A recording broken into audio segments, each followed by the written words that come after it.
I was standing in my own living room, the one I'd decorated with care over 30 years, when my daughter-in-law looked at me with pity in her eyes and said, "Don't worry, Mother Patricia. We'll take care of you now that you have nothing left." The words hung in the air like smoke, and I felt something click inside me, like a door closing quietly but firmly, because I did have something left. I had knowledge. I had proof. And I had patience they'd underestimated completely. My name is Patricia Morgan, and I'm 67 years old. I've lived a good life, the kind built on hard work and careful planning rather than luck or inheritance. My late husband David and I started with nothing when we married 42 years ago. He was a truck driver, gone for days at a time, bringing home steady money that we saved religiously. I worked as a bookkeeper for a small manufacturing company, the kind of job that taught me to read numbers the way some people read faces. We had one son, Benjamin. He was our everything, our reason for every sacrifice, every extra shift, every dollar saved instead of spent. David drove through holidays so Benjamin could have good clothes for school. I took evening courses in accounting so I could move up and earn more. We bought our first house when Benjamin was 5. A modest 2-story in a neighborhood where kids could play in the streets, and neighbors knew each other's names. David died 7 years ago. Suddenly, a heart attack while he was on a long haul through Montana. Benjamin was 35 then, already married to Ashley for 3 years, working as a sales manager at a tech company. The funeral was small but meaningful. I remember Benjamin crying openly, something I hadn't seen him do since he was a boy. Ashley stood beside him, elegant in her black dress, her hand on his shoulder, and I thought how grateful I was that my son had someone to lean on. After David died, I discovered we were more comfortable than I'd realized. David had been investing quietly for years, buying stocks, putting money into retirement accounts, never mentioning it because he didn't want me to worry about market fluctuations. Between his life insurance, his retirement savings, and our paid-off house, I had nearly $800,000 in assets. Not wealthy by some standards, but more than enough to live comfortably for the rest of my life. I told Benjamin about it, of course. He was my only child, my heir, the person who deserved to know his mother was financially secure. I showed him the portfolio, the accounts, the property deed. I even gave him power of attorney for healthcare decisions, just in case something happened to me and I couldn't speak for myself. He'd been handling some of David's estate paperwork, and it seemed practical to keep things simple. "Mom, this is great," he said, looking through the documents. "Dad really took care of you." "He took care of both of us," I corrected gently. "This will be yours someday, Benjamin. But for now, it keeps me independent, which is what your father wanted." Ashley had been quiet during that conversation, but I noticed how her eyes tracked the numbers on the pages, how she leaned in closer when Benjamin mentioned specific account balances. At the time, I thought she was just being supportive, interested in her husband's family affairs. Now I know she was calculating. The first year after David's death was hard. I missed him in ways I couldn't articulate, the absence of someone who'd been part of my daily life for 4 decades. But I adjusted. I volunteered at the library. I took a watercolor class. I had lunch with friends from my old job. Benjamin and Ashley visited every few weeks, and those visits felt like lifelines, connections to the family I still had. Then, about 18 months after David died, things started to shift. Small things at first. Benjamin began asking questions about my finances. Was I managing okay? Did I need help with bills? Had I thought about whether the house was too big for one person? I assured him I was fine, that I had everything under control, that the house was my home and I wasn't ready to leave it. Ashley started making comments about my lifestyle. She'd notice if I was wearing an old sweater or if my car was looking dated, "Patricia, you should treat yourself," she'd say with that same pitying tone. "You've worked so hard. You deserve nice things." But when I mentioned I was planning a small trip to visit an old friend in Oregon, she'd exchange glances with Benjamin and suggest maybe I should be more careful with my spending. The contradictions confused me, but I dismissed it as generational differences, different attitudes about money. Ashley had grown up wealthy, used to certain standards. Benjamin had absorbed some of that after years of marriage. It was natural they'd see things differently than I did. Looking back, I can see the pattern forming. They were building a narrative, slowly and carefully, that I was struggling, that I needed help, that I was too old to manage my own affairs properly. I just didn't recognize it yet. The betrayal revealed itself on a Tuesday morning in September. I'd gone to the bank to withdraw some cash for a weekend trip I was planning, just a small getaway to the mountains to see the fall colors. The teller, a young woman I'd seen before but didn't know well, looked at her screen and frowned. "Mrs. Morgan, I'm showing your savings account balance is significantly lower than usual. Has there been a large purchase recently?" My stomach tightened. "Lower how? By how much?" She glanced around, then lowered her voice. "Your balance is showing $8,000. The last time you were here about 3 months ago, it was substantially higher. 8,000. It should have been close to 300,000 in that account alone, not counting the investment portfolios and retirement accounts." I felt the blood drain from my face. "There must be a mistake," I said. But my voice sounded far away. "Let me check the transaction history."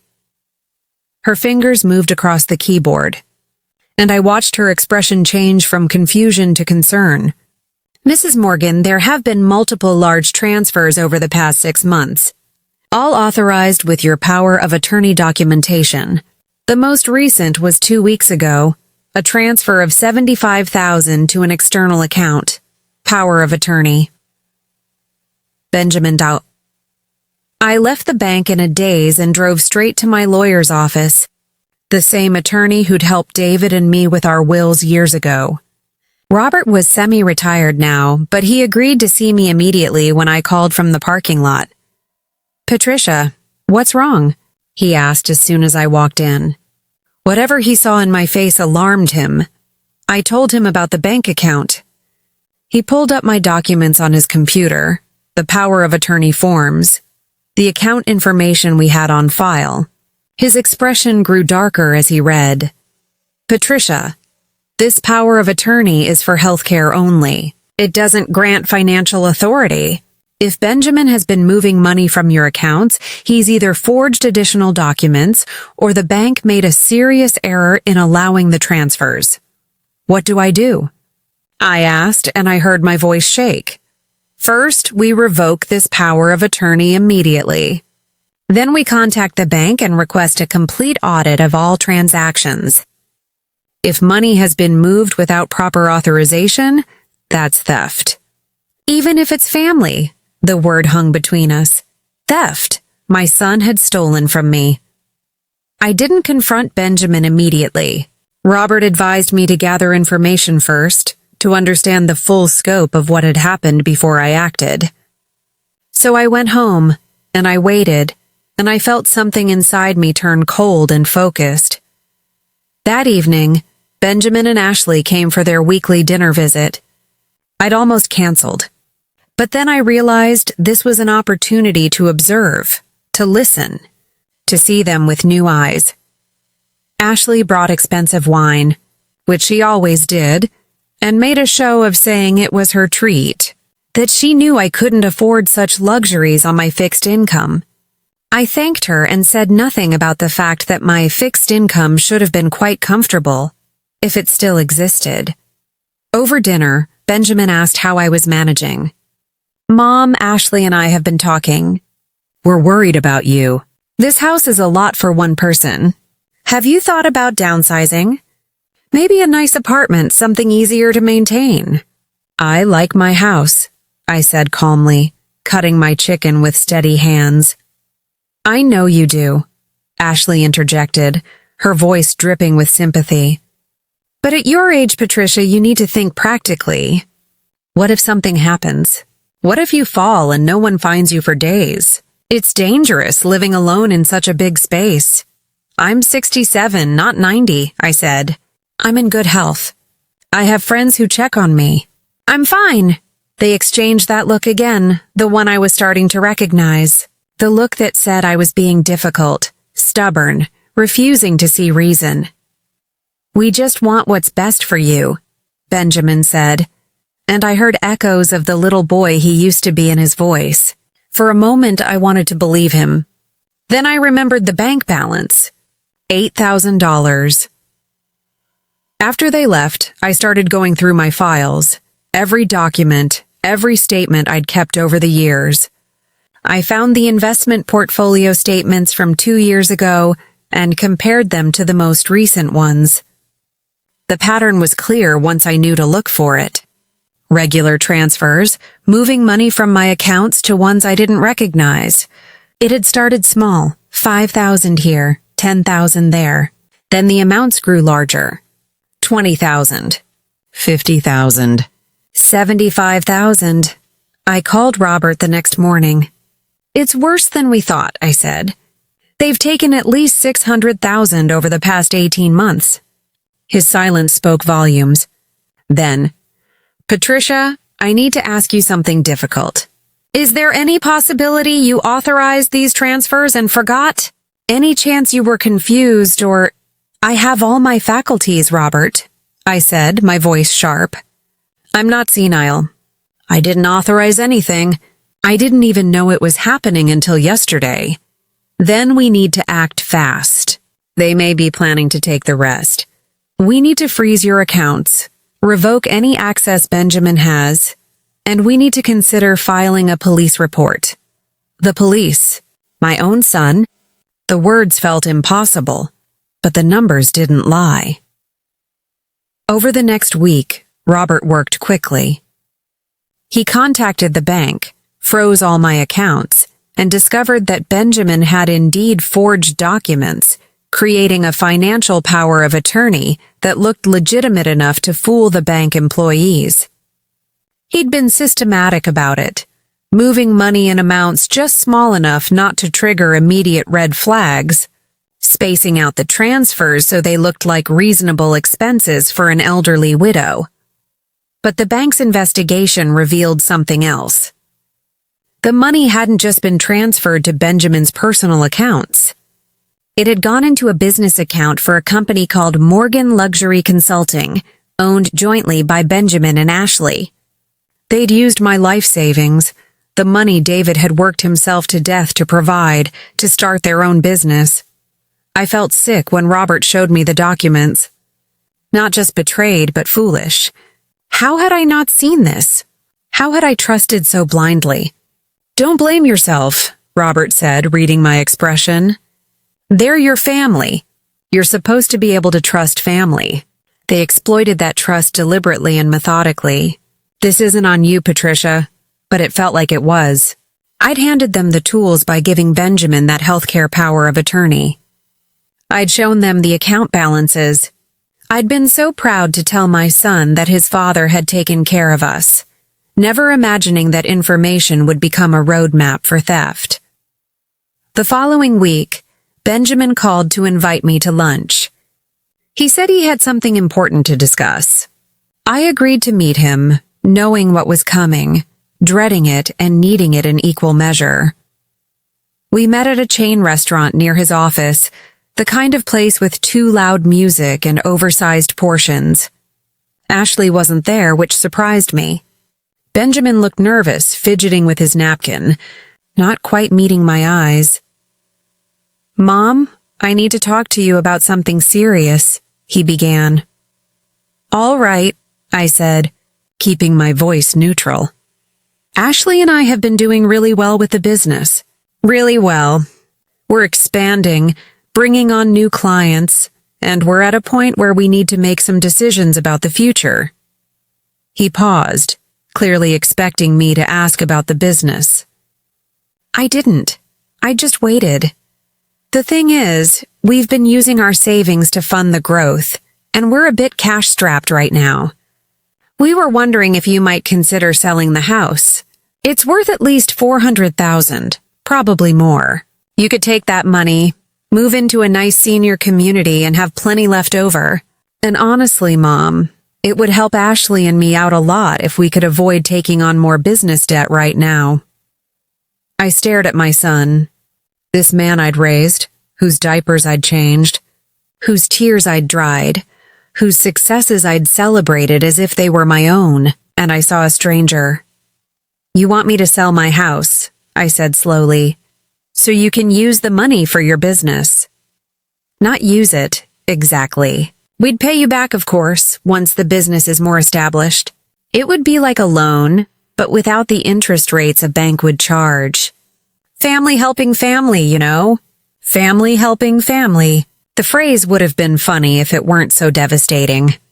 Benjamin, I said quietly, do you think I'm stupid? He blinked, clearly caught off guard. What? No, of course not. Why would you... Because you're sitting here asking me to sell my house to loan you money when you've already stolen over $600,000 from me. The color drained from his face. I don't know what you're talking about. Yes, you do. The forged power of attorney. The systematic transfers over the past 18 months. Morgan Luxury Consulting. Should I continue? Or would you like to stop insulting my intelligence? He opened his mouth, closed it, opened it again. Mom, I can explain. It's not what it looks like. Then explain, I said.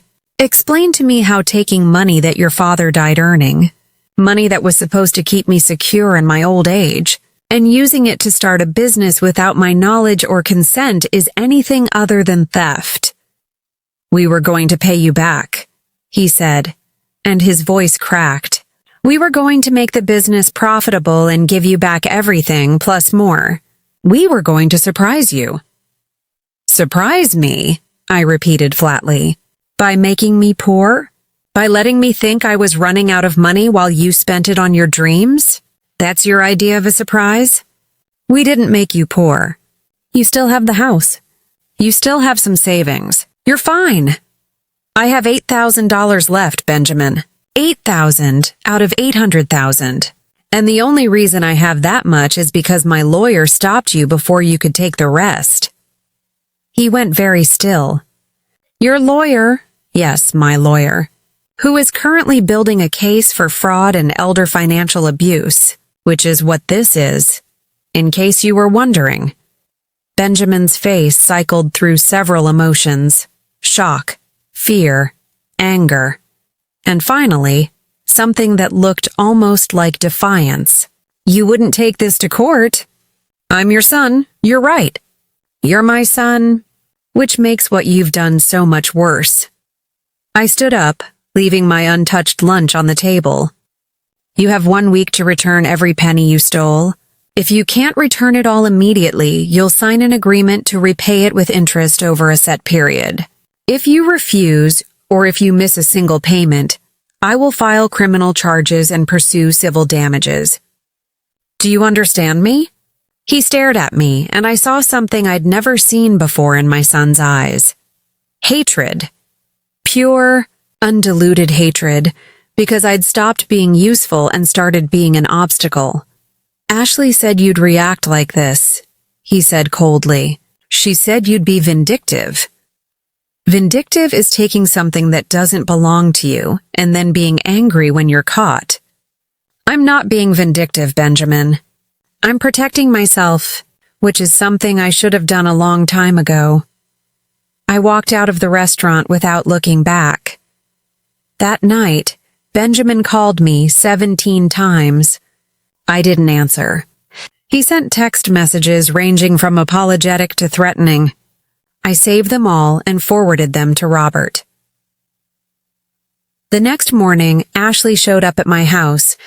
I watched through the window as she got out of her luxury car, the one my stolen money probably paid for, and walked up to my front door like she had every right to be there. I didn't open it. Patricia, I know you're home, she called through the door. "We need to talk about this like adults. You're being unreasonable." "Go away, Ashley," I said through the closed door. "You're going to destroy your relationship with your son over money? Really? That's the kind of person you are?" I opened the door then, just wide enough to look her in the eye. "The kind of person I am is someone who worked for 40 years, who saved and sacrificed and earned every dollar I have. The kind of person you are is someone who steals from an elderly widow and then has the audacity to call her unreasonable when she objects. Now get off my property before I call the police."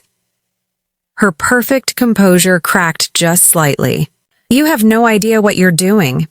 Benjamin and I had plans, real plans for our future. That money was sitting there doing nothing. You don't even need it all. You're old. You're not going to live forever. We were just accessing our inheritance a little early. There it was. The truth finally, stripped of all pretense. That's where you're wrong," I said calmly. "It's not your inheritance until I'm dead, and I plan to live for a very long time. Now leave." She left, but not before giving me a look of such pure venom that I actually felt a chill. That afternoon, Robert called with news. "Patricia, they've lawyered up. Benjamin and Ashley hired a firm that specializes in family disputes.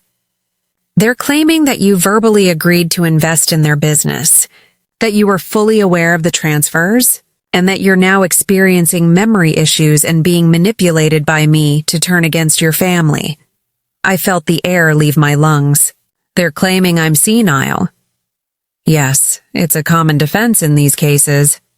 They're going to try to paint you as confused and vindictive, and me as the real villain who's trying to separate you from your loving family. We need to prove you're completely competent and have been throughout this entire situation. How do we do that? I've already scheduled a comprehensive evaluation with a geriatric psychiatrist. It's not pleasant, but it's necessary. You'll undergo cognitive testing, memory assessments, the works. When that evaluation shows you're completely sound, it destroys their defense. I went through the evaluation 3 days later. 2 hours of tests, questions, puzzles, memory exercises. The psychiatrist, Dr. Sarah Chen, was kind but thorough. At the end, she looked at me with something like sympathy. "Mrs. Morgan, I can say without reservation that you are cognitively intact, with memory and reasoning skills well above average for your age group. There is no evidence of confusion, dementia, or any impairment that would affect your ability to manage your own affairs. I'll have the full report to your attorney within 48 hours. I called Robert the next morning. "It's worse than we thought," I said. "They've taken at least $600,000 over the past 18 months. I thanked her and drove home, exhausted but relieved. At least they couldn't paint me as a confused old woman who didn't know what she was signing. Robert and I met several times over the following weeks, building our case methodically. He obtained records of every transfer, every forged document, every piece of evidence that showed the systematic nature of the fraud. He interviewed the bank employees who'd processed the transactions, several of whom admitted they'd had concerns about the frequency and size of the transfers, but had been assured by Benjamin that he had proper authorization. We also discovered something interesting. Benjamin and Ashley had been living well beyond their means for years. The luxury car, the expensive apartment in the new downtown high-rise, the designer clothes, the exclusive gym memberships, all of it was funded by credit and, increasingly, by my stolen money. Their business, Morgan Luxury Consulting, was barely breaking even. They'd told me it was thriving, but the financial records told a different story. They needed my money not just for expansion, but for survival. "They're in serious debt," Robert said, showing me the credit reports he'd obtained through legal discovery. "They owe over $200,000 on credit cards alone, not counting the car loans and the business expenses. If you force them to repay you, they'll likely have to declare bankruptcy." That's not my problem, I said, and I meant it. They created this situation. I didn't make them live beyond their means. I didn't make them steal from me. I know. I just want you to be prepared for what they'll try next. They're going to appeal to your emotions. They're going to tell you that you're destroying their lives, ruining their marriage, taking away their future. They're going to make you feel guilty. I already don't feel guilty, I said. I feel angry and sad and betrayed, but not guilty. Robert nodded approvingly.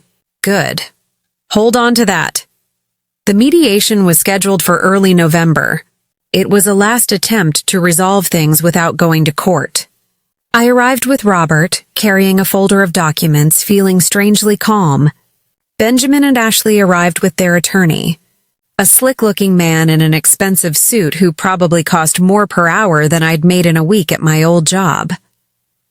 We sat across a conference table from each other, a mediator at the head trying to maintain a neutral expression.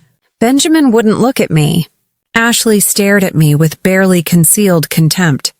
The mediator began by outlining the situation as he understood it. Mrs. Morgan is alleging that her son and daughter-in-law systematically transferred approximately $600,000 from her accounts without proper authorization. Mr. and Mrs. Morgan claim that Mrs. Morgan verbally agreed to invest in their business and is now misremembering due to age-related cognitive issues. Is that an accurate summary? It is, Benjamin's lawyer said smoothly. It's partially accurate, Robert corrected. Mrs. Morgan has undergone comprehensive cognitive testing, which shows no impairment whatsoever. Furthermore, we have documentation showing that the transfers were made using forged power of attorney documents, which constitutes fraud regardless of any alleged verbal agreements. Benjamin's lawyer shifted uncomfortably. The power of attorney documentation was signed by Mrs. Morgan. We have bank records confirming this. You have bank records showing that documents purporting to be signed by Mrs. Morgan were presented to the bank. However, Mrs. Morgan never signed those documents. We're prepared to have the signatures analyzed by a forensic document examiner if necessary. Ashley leaned forward. This is ridiculous. Patricia, you're really going to put us through this? We're family. We made a mistake, fine. We should have asked first, but does that mean you have to destroy us? You didn't make a mistake, I said, speaking for the first time. A mistake is forgetting to return a borrowed book. What you did was plan and execute a systematic theft of my life savings. And yes, I am going to hold you accountable for that. We can pay you back, Benjamin said suddenly. It'll take time, but we can do it. If you'll just drop the criminal charges— I haven't filed criminal charges yet, I interrupted. But I will if I don't see a repayment plan that satisfies me and my attorney. Over the next 2 hours, we negotiated. Benjamin and Ashley would return $150,000 immediately, liquidating their remaining business assets and personal savings to do so. The remaining $450,000 would be repaid over 10 years with interest. They would sign a promissory note making them personally liable. If they missed a single payment, I had the right to file criminal charges and pursue civil damages. They also had to agree to something else I insisted on. They would put in writing that they would make no claim to my house or any remaining assets, even after my death. My estate would go to charity, not to them. Ashley looked like she wanted to argue, but Benjamin stopped her. Fine, he said, his voice hollow. We agree. We signed the documents that day. I watched Benjamin's hand shake as he wrote his signature, and I felt nothing. The repayment started the following month. The first check arrived exactly on schedule, $5,000, the agreed-upon monthly amount. I deposited it and felt a grim satisfaction, but I knew this wasn't really about the money anymore. It was about what had been broken between us, something that couldn't be repaired with checks and promissory notes. 3 months into the repayment plan, Benjamin called me. It was the first time we'd spoken since the mediation. "Mom," he said, and his voice was different, smaller somehow. "Can we meet? I need to talk to you." I agreed, cautiously, and we met at a coffee shop, neutral territory. He looked terrible, like he hadn't been sleeping. The expensive clothes were gone, replaced with a plain button-down shirt and jeans. He'd aged years and months.